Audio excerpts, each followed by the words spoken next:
Je suis Eva Bessac, je suis responsable du calcul scientifique pour les métiers du capillaire et je travaille chez L'Oréal depuis 13 ans. Je découvre la richesse du potentiel des mathématiques et des statistiques via la relation avec les autres expertises plus classiques dans cet environnement.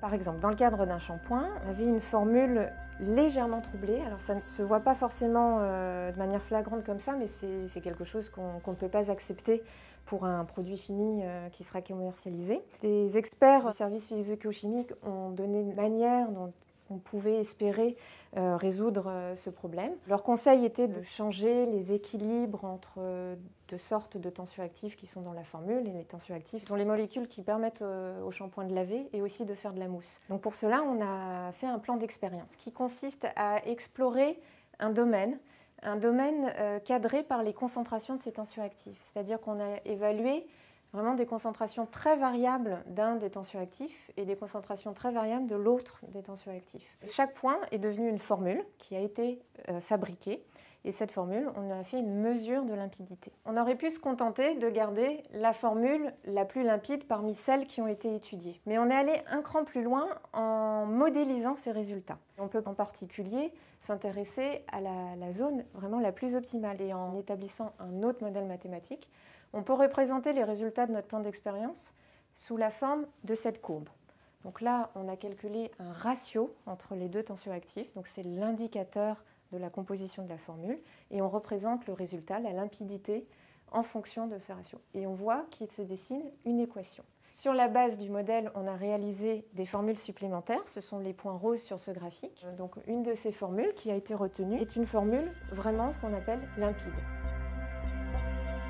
Là, je vous emmène dans le monde de la couleur. La couleur se représente dans un espace à 3 dimensions. La première dimension, la dimension L, donne une indication de clarté. En bas, on est foncé, en haut, on est clair.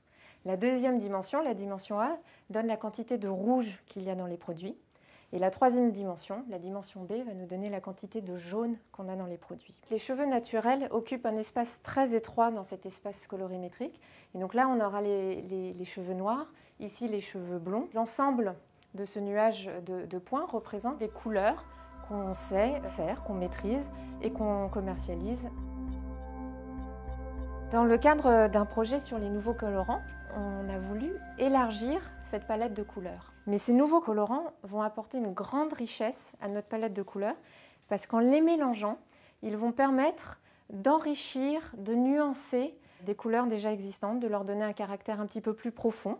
Et dans certains cas, pour les personnes qui sont intéressées, oui, d'aller dans des couleurs flashy, et peut-être même directement ces couleurs-là. Ces nouveaux colorants, quand on mesure la couleur qu'ils donnent, viennent rajouter des points supplémentaires à cette représentation.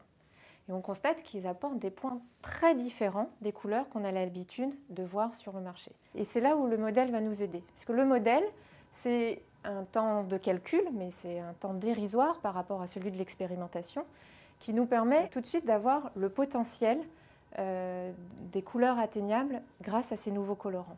Par exemple, là, on peut voir qu'on peut être un petit peu plus neutralisé par rapport à une couleur naturelle, mais surtout, on va s'intéresser au contraire à aller plus loin dans les reflets.